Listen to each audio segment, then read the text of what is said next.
Good afternoon શરૂઆત કરીએ અને માર્કેટની અપડેટ લઈએ। સૌથી પહેલાં તો 22,400ની નીચે હવે નિફ્ટીમાં કારોબાર આપણે જોઈ રહ્યા છીએ। લગભગ 90-100 અંકના એક ઘટાડા સાથે 0.5% નીચે છે। અત્યારે સેન્સેક્સ જુઓ 450 અંકનું દબાણ 73,750ની ઉપર કારોબાર થઈ રહ્યો છે। મિડ કેપ અને સ્મોલ કેપ જ્યાં આજે સવારે થોડું ઘણું આઉટ પરફોર્મન્સ હતું ત્યાં પણ પ્રોફિટ બુકિંગ આવ્યું છે અને અત્યારે 48,900ના levels flat to negative mid cap છે તો સ્મોલ કેપ લગભગ 0.25%થી વધારેના દબાણ। નિફ્ટી બેંક નજર કરો, અંડર પરફોર્મન્સ આજે સૌથી વધારે ત્યાં છે, 1%થી પણ વધારે નીચે છે। અત્યારે 550 અંકના દબાણ સાથે નિફ્ટી બેંક 47,350 ઉપર કારોબાર કરી રહી છે। પીએસયુ બેંક્સ સવારની મજબૂતી બાદ આજે પ્રોફિટ બુકિંગ અત્યારે 0.25% નીચે છે તો નિફ્ટી પ્રાઇવેટ બેંક ઇન્ડેક્સ પણ 1%નું દબાણ છે। તો એક સ્વાભાવિક નેગેટિવ માર્કેટ પ્રીત આપણે જોઈ રહ્યા છીએ કારણ કે ઇન્ડેક્સ આટલા નેગેટિવ છે તો સ્ટોક્સ પણ કોઈ સપોર્ટ નથી કરી રહ્યા। 1811 શેર્સ અત્યારે ઘટી રહ્યા છે એનએસસી પર, તો એડવાન્સ તરફ 539 કાઉન્ટર્સ આપણને દેખાઈ રહ્યા છે। નિફ્ટી લૂઝર્સ જોઈએ સૌથી પહેલાં, જ્યારે માર્કેટ આટલું નેગેટિવ છે તો ટાટા કન્ઝ્યુમર પ્રોડક્ટ્સ 3%થી વધારે નીચે। જે રીતે ટાટા ગ્રુપની કંપનીઓમાં આજે આપણને પ્રોફિટ બુકિંગ દેખાયું છે, ટાટા સ્ટીલમાં પણ 2% ઘટાડો છે। અન્ય શેર્સ પાવરગ્રીડ, બજાજ ઓટો 2%થી વધારે નીચે છે। આ ઉપરાંત એસબીઆઈમાં પણ ઘટાડો 2%નો છે। Kotak Mahindra bank, HDFC bank જેવી પ્રાઇવેટ બેંક્સમાં પણ એક દબાણ છે અને એલએનટીમાં પણ 1%થી વધારેનું દબાણ જોઈ રહ્યા છીએ। જે શેર્સ વધી રહ્યા છે આ ઘટનારા માર્કેટમાં એમાં સૌથી પહેલાં છે નેસ્લે ઇન્ડિયા, નિફ્ટી ગેઇનર છે 2.25%ની એક મજબૂતી સાથે। અપોલો હોસ્પિટલ્સ, સિપ્લા અને બજાજ ફિનસર્વમાં 1.5%થી વધારેની મજબૂતી છે। ઓવરઓલ આજે ફાર્મા એક મજબૂતી બતાવી રહ્યું છે। અન્ય શેર્સ જોઈએ SBI life, doctor Reddy's, Bajaj finance અને આઈટીસી, અહીંયા પણ આપણને એક મજબૂતી સાથેનું જ કામકાજ થતું દેખાઈ રહ્યું છે। તો આમ જોવા જઈએ તો આજે એફએમસીજી અને ફાર્મા આ બંને સેક્ટર્સ જે છે ત્યાં શેર્સ આપણને એક મજબૂતી બતાવી રહ્યા છે। ત્યારબાદ જોઈ લઈએ સેક્ટર સ્પેસિફિક। આજે જ્યારે ફાર્મા ઓવરઓલ મજબૂત છે તો જ્યાં એક મજબૂતી દેખાઈ રહી છે સૌથી વધારે નારાયણા હેલ્થ લગભગ 7.5% મજબૂત છે। અત્યારે જો સેક્ટર સ્પેસિફિક જોઈએ તો આજે ફાર્મામાં સવારથી એક મજબૂતી છે અને ઓવરઓલ અત્યારે માર્કેટમાં આટલું કરેક્શન છે તો આ કાઉન્ટર્સ મજબૂતી બતાવી રહ્યા છે। નારાયણા હેલ્થમાં 7.5%નું એક ખરીદારી જોઈ રહ્યા છીએ। ત્યારબાદ સિપ્લા 0.5%ની મજબૂતી છે। અન્ય કાઉન્ટર્સ છે Glenmark pharma, doctor Reddy's, Aurobindo pharma. આ શેર્સ 1%થી પણ વધારે અત્યારે મજબૂત છે અને ફાર્માને લીડ કરી રહ્યા છે। ત્યારબાદના શેર્સ લ્યુપિન, એલ્કેમ લેબ, ઇપ્કા લેબ્સ, આ શેર્સમાં આપણને 0.5%થી પણ વધારેની ખરીદદારી દેખાઈ રહી છે। તો અન્ય કાઉન્ટર્સ જો નેટકો ફાર્મામાં પણ અત્યારે ફ્લેટ ટુ પોઝિટિવ કારોબાર થતો આપણને દેખાઈ રહ્યો છે। જ્યારે આપણે વાત કરીએ એફએમસીજીની તો એ સેક્ટર પર પણ થોડી નજર કરી લઈએ જ્યાં અત્યારે મજબૂતી એફએમસીજીમાંથી દેખાઈ રહી છે। નેસ્લે ઇન્ડિયા, નિફ્ટી ગેઇનર છે, આપણે વાત કરીએ 2.5% મજબૂત છે। પીએનજીમાં પણ આપણને 1.5%ની મજબૂતી દેખાઈ રહી છે અને ઇન્ડેક્સ પણ તમે જોયું નિફ્ટી એફએમસીજી પણ અત્યારે ફ્લેટ ટુ પોઝિટિવ છે। પીએનજી 1.5% ઉપર, કોલગેટમાં પણ 2.25%ની ખરીદદારી દેખાઈ રહી છે। આઈટીસી, બ્રિટાનિયા, ત્યારબાદ ગોદરેજ કન્ઝ્યુમરમાં પણ આપણે જોઈ રહ્યા છીએ મજબૂતી સાથે કામકાજ થતું આપણને દેખાઈ રહ્યું છે। તો ફાર્મા અને એફએમસીજી અત્યારે ઘટનારા માર્કેટમાં પણ મજબૂતી બતાવી રહ્યા છે। એલકેપી સિક્યુરિટીઝના કુનાલ શાહ આપણી સાથે જોડાઈ ગયા છે। કુનાલ, ગુડ આફ્ટરનૂન, સ્વાગત છે આપનું શો પર। સૌથી પહેલાં સમજીએ ઇન્ડેક્સને, જે રીતે એક શરૂઆત આજે ઘટાડા સાથેના સંકેતો તો હતા જ, ગ્લોબલ ક્યુઝ સેટઅપ કોઈ પોઝિટિવ નથી। ત્યારબાદ તમે જો ગિફ્ટ નિફ્ટીના પણ આજ ઇન્ડિકેશન્સ હતા, એનાથી પણ વધારે દબાણ માર્કેટ બતાવી રહ્યું છે। સપ્તાહનું પહેલું ટ્રેડિંગ સેશન, એક્સટેન્ડેડ વીકેન્ડના ક્યુઝ આપણે ડાયજેસ્ટ કરવાના હતા। નિફ્ટી અત્યારે 100 અંક નીચે છે। નિફ્ટી બેંકમાં અંડર પરફોર્મન્સ, કઈ રીતે હવે આગળ લેવલ્સ જોઈ રહ્યા છો? Good afternoon. આઈ થિંક જैसा कि मार्केट्स આજના ટ્રેડિંગ સેશનમાં એક હાઈ લેવલથી કરેક્શન બતાવ્યું છે। અંડરટોન હજી પણ બુલિશ જ છે। હાવેવર જે માર્કેટ બ્રેક છે એ કાફી ખરાબ છે। જ્યાં તમે એડવાન્સ ડિક્લાઇન રેશિયો પણ જોશો તો ઓલમોસ્ટ 1900 સ્ટોક્સ છે જે ડિક્લાઇનની કેટેગરીમાં છે। નિફ્ટીની જ્યાં સુધી વાત છે જે હિસાબથી ઇન્ટ્રાડેનું જે ફોલ હતું આઈ થિંક એ ખતમ થઈ ગયું છે। અહીંયાથી સારું એવું એક પુલબેક આવવું જોઈએ અપસાઇડ ઉપર નેક્સ્ટ 1.5 2 અવર્સમાં। સો નિફ્ટી પર હું બુલિશ સ્ટાન્સ લઈને કામ કરવાની સલાહ આપીશ। ડાઉન સાઇડ પર અગર હું ફ્યુચરના લેવલ્સ કહું તો 22,430 આ એક સ્ટ્રોંગ સપોર્ટ ઝોન છે ઇન્ડેક્સ માટે।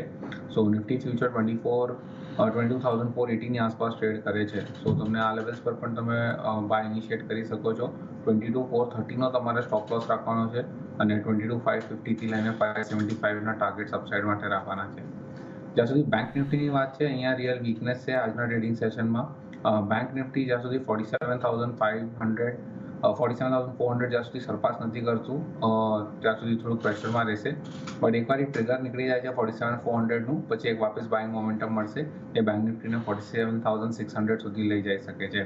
સો I think overall bank Nifty પણ વ્યૂ બુલિશ છે, ખાલી એક કન્ફર્મેશન માટે વેઇટ કરે, 47,400 નીકાળે છે તો વાપસ એક બાય ટ્રેડ તમે લઈ શકો છો. Okay, thank you. આપણને નિફ્ટી બેંક માટે ખાસ શીખ મળતો દેખાઈ રહ્યો છે.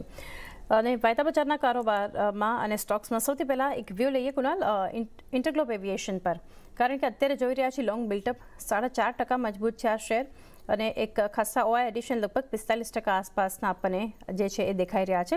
અને આજે સવારે જે બ્લોક ડીલના સમાચાર હતા, એક ગેપ ડાઉન ઓપનિંગ બતાવ્યું, પરંતુ ત્યારબાદ જે એક એક્શન આ કાઉન્ટરે બતાવી છે અને જે રિકવરી પકડી છે, ડી સાઈડ પર અત્યારે ટ્રેડ થતો આપણને દેખાઈ રહ્યો છે અને ખાસી મજબૂતી આવી આ શેરમાં. કઈ રીતે ઇન્ડિગો માટે આપનો એક વ્યૂ રહેશે?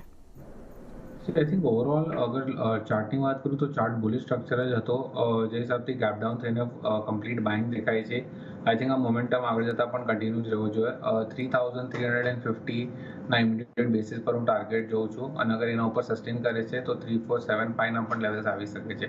સો ઇન્ડિગો તમને અગર ઘટાડે પણ મળે તો તમે યુટિલાઇઝ કરો બાય કરવા માટે. ઓલરેડી સ્ટોક ઇન્ટ્રાડેથી કાફી ચાલી ગયો છે. સપોર્ટ હવે સ્ટોકને બની ગયું છે 3,140ની આસપાસ. સો 3,140નો સ્ટોપ લોસ રાખે અને ઉપરમાં 3,350નો ટાર્ગેટ રાખે. ઓકે, 3140 સ્ટોપ લોસ, 3350ના લક્ષ્યાંક આપણને ઇન્ટરગ્લોબ માટે મળતા દેખાઈ રહ્યા છે. એ સાથે સમય થયો છે હાલ એક બ્રેક લઈએ. બ્રેક બાદ ચર્ચા કરીશું ઓપ્શન એક્સચેન્જની.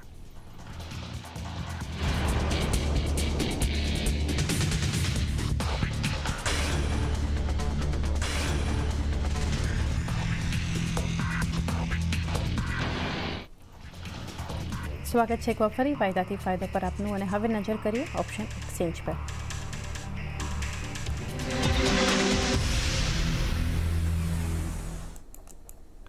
કુનાલ આપણી સાથે જોડાયેલા છે. તો કુનાલ, ક્યાં સ્ટ્રેટેજી આજે રહેશે ઓપ્શનમાં? આઈ થિંક માર્કેટ કાફી વોલેટાઇલ રહેશે. સો આઈ થિંક નેક્સ્ટ 1-2 દિવસ માટે આપણે એક બુલિશ સ્ટ્રેટેજીમાં કામ કરશું. 22,400 350 આ એક સપોર્ટ ઝોન છે માર્કેટની ડાઉનસાઇડમાં સ્પોટ લેવલ્સની વાત કરું તો સ્ટ્રેટેજી બેઝ કામ કરવું, સિન્સ થર્સડે સુધી તમે પોઝિશન હોલ્ડ પણ કરી શકો છો. તો આઈ થિંક એક બુલ કોલ સ્પ્રેડની સ્ટ્રેટેજી નિફ્ટીમાં તમે કરી શકો, જ્યાં તમે 22,400નો કોલ ઓપ્શન બાય કરી શકો છો અને 22,600નો કોલ ઓપ્શન સેલ કરી શકો છો. આ સ્ટ્રેટેજીનું ટોટલ સ્પ્રેડ છે 75 રૂપીસનું, તો 75માં તમે બાય કરી શકો છો. સ્ટોપ લોસ તમારે 30 રૂપિયાનું રાખવાનો છે. ફર્સ્ટ ટાર્ગેટ હશે 140નો અને સેકન્ડ ટાર્ગેટ હશે 180.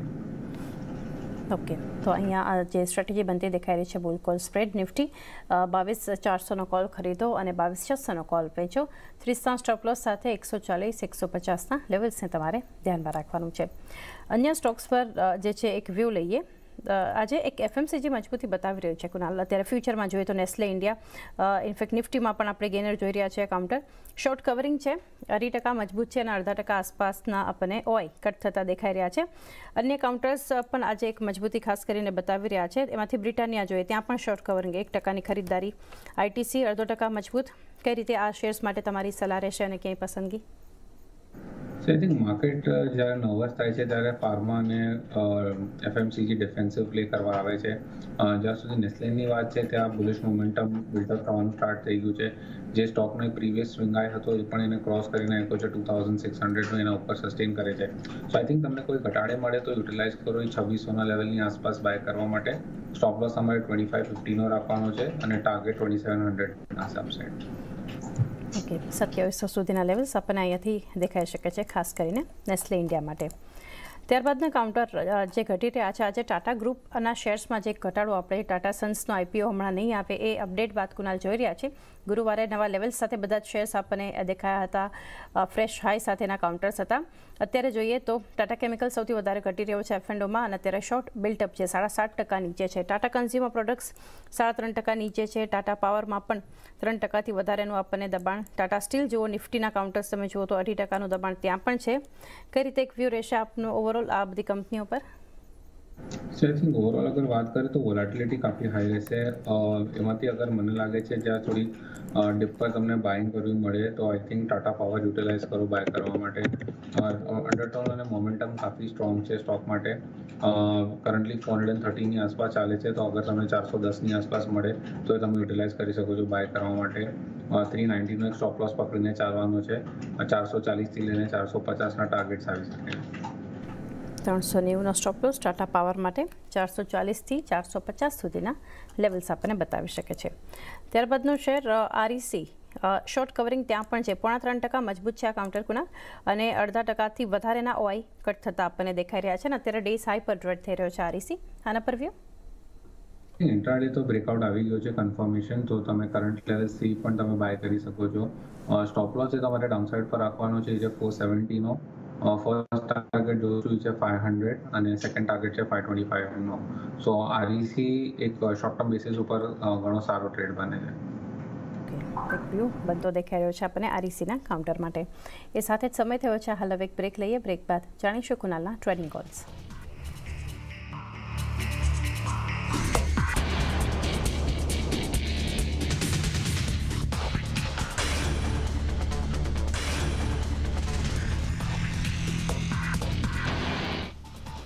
સ્વાગત છે એકવાર ફરી વાયદાથી ફાયદો પર આપનું, અને કુનાલ શાહ આપણી સાથે જોડાયેલા છે. કુનાલ, ટ્રેડિંગ કોલ્સ જાણીએ.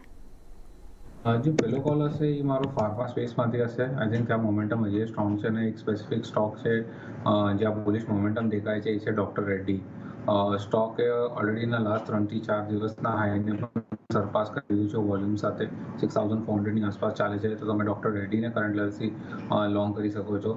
સ્ટોપ લોસ તમારે રાખવાનો છે 6250નો ડાઉનસાઇડ ઉપર. ફર્સ્ટ ટાર્ગેટ હશે 6600 અને સેકન્ડ ટાર્ગેટ હશે 6700નો. સિન્સ માર્કેટમાં થોડી વોલેટિલિટી છે તો 2 થી 3 દિવસ લાગશે, બટ સારો સેટઅપ છે જ્યાં એટલીસ્ટ કરંટ લેવલ્સથી 200 પોઈન્ટની મૂવ, મિનિમમ 200 પોઈન્ટની મૂવ કરંટ લેવલ્સથી દેખાય છે. સો ડોક્ટર રેડ્ડી મારો ફર્સ્ટ બાય પિક હશે. સેકન્ડ હશે PFC power space. I think PFCમાં પણ મોમેન્ટમ સારું એવું બિલ્ટઅપ થયું છે. સ્લોલી હાયર હાઈના ફોર્મેશન, હાયર લોના ફોર્મેશન ઇન્ટેક્ટ છે સ્ટોકમાં. બ્રેકઆઉટ ઇન્ટ્રાડેના સેશનમાં ડેફિનેટલી આવી ગયું છે, બટ 430ના ઉપર ક્લોઝિંગ બહુ ઇમ્પોર્ટન્ટ છે. અગર એના ઉપર ક્લોઝિંગ આપી દે છે તો ફ્રેશ મોમેન્ટમ આવવાનું સ્ટાર્ટ થઈ જશે, જે સ્ટોકને 445 450 સુધી લઈ જઈ શકે. સો PFC એક કન્ડિશનલ બાય હશે. અગર 430ના ઉપર આજે ક્લોઝિંગ આપે છે તો બાય લોંગ કરીને ચાલો. સ્ટોપ લોસ હશે 420નો, ટાર્ગેટ્સ હશે 445થી લઈને 450. ઓકે, તો બે શેર્સ ડોક્ટર રેડ્ડીઝ 6600 અને 6700 સુધીના લેવલ્સ છે આપણને અહીંયા દેખાઈ શકે છે. એક પસંદગી ત્યાં આવતી દેખાઈ રહી છે, અને જ્યાં સ્ટોપ લોસ 6250નું ધ્યાનમાં રાખવાનો છે. PFC માટે 420 સ્ટોપ લોસ, 450ના લક્ષ્યાંક આવી શકે છે. ત્યારબાદનું કાઉન્ટર ICICI પ્રુડેન્શિયલ, ત્યાં લોંગ બિલ્ટઅપ જોઈ રહ્યા છે આપણે. 3%ની ખરીદદારી કુનાલ અને 17%ના OI ચેન્જ જે છે બતાવી રહ્યું છે. આના પર વ્યૂ એક મેજર રેઝિસ્ટન્સ છે સ્ટોકને 615. મલ્ટિપલ ટાઈમ્સ ત્યાંથી રિજેક્શન પહેલાં પણ આવ્યું છે, તો લોંગ સાઇડ પર રિસ્ક રિવોર્ડ નથી બેસતો. સેટઅપ કાફી સારું છે. ડિક્લાઇન મળે તો યુટિલાઇઝ કરો બાય કરવા માટે. સ્ટોકને જે સપોર્ટ છે 570 580ના લેવલની આસપાસ. કરન્ટલી સ્ટોક ઓલમોસ્ટ 600ની આસપાસ ચાલે છે. સો અગર તમને ડિક્લાઇન્સ મળે તો યુટિલાઇઝ કરો બાય કરવા માટે 580 585ના ઝોનની આસપાસ. ત્યાં પછી તમે સ્ટોપ લોસ 565નો રાખી શકો છો, અને વાપસ 615 જેનું રેઝિસ્ટન્સ છે ત્યાં સુધીના તમે ટાર્ગેટ રાખી શકો છો. ઓકે, એક વ્યૂ આપણને ICICI પ્રુડેન્શિયલ પર બનતો દેખાઈ રહ્યો છે. ઓવરઓલ ફાર્મા હેલ્થકેરમાંથી એક કાઉન્ટર નિફ્ટી ગેનર્સમાં પણ છે અપોલો હોસ્પિટલ. શોર્ટ કવરિંગ છે ત્યાં કુનાલ, 2% મજબૂત છે, 1%ના OI કટ થઈ રહ્યા છે. આના પર વ્યૂ અપોલો હોસ્પિટલ્સ. આજનો ટ્રેડિંગ સેશન જ રહ્યો છે જ્યાં તમને ડિફેન્સિવે એક મોમેન્ટમ બતાવ્યું છે. શોર્ટ ટર્મ માટે અપોલો હોસ્પિટલ 6300ના લેવલ્સ બતાવી શકે છે. સો 6178ની આસપાસ કરન્ટલી ચાલે છે, તો 2%નું એક ક્વિક મૂવ આવી શકે છે, તો તમે લોંગ કરી શકો છો. સ્ટોપ લોસ તમારે રાખવાનો છે 6000નો. ઓકે, 6000નો સ્ટોપ લોસ એક વ્યૂ અપોલો હોસ્પિટલ્સ માટે. HAL ત્યાં પણ આજે ફ્રેશ હાઈ બનતા જોયા. નવા ઓર્ડરને કારણે હિન્દુસ્તાન એરોનોટિક્સમાં પણ એક મજબૂતી છે. અત્યારે લોંગ બિલ્ટઅપ છે, 1.5% મજબૂત છે, 0.5%ના OI એડિશન જોઈ રહ્યા છે. ડેઝ હાઈથી એક થોડું કરેક્શન આવ્યું છે શેરમાં, પરંતુ હજુ પણ એક મજબૂતી HAL બતાવી રહ્યું છે. આના પર view I think already stock એક ઓવરબોટની કેટેગરીમાં છે, તો કરંટ લેવલથી ફ્રેશ લોંગ્સ કરવાની તો ડેફિનેટલી ના જ પાડીશ. કોઈ ડિક્લાઇન્સ મળે તો યુટિલાઇઝ કરો. કરંટ લેવલ્સ પર કોઈ વ્યૂ નથી સ્ટોક ઉપર. થોડા ઘટાડાની એક રાહ જોઈ શકો છો HAL માટે. એ સાથે જ કુનાલ, સમય થયો છે કે રજા લઈએ આપના ડિસ્ક્લોઝર્સ. આપણે જેટલા પણ સ્ટોક ડિસ્કસ કર્યા છે મારા ક્લાયન્ટ્સને ડેફિનેટલી સજેસ્ટ કર્યા છે. જી આભાર કુનાલ, અમારી સાથે જોડાઈ અને ખાસ માર્કેટ પર ચર્ચા કરી, વાયદા બજારના સંકેતો પર વ્યૂઝ આપ્યા.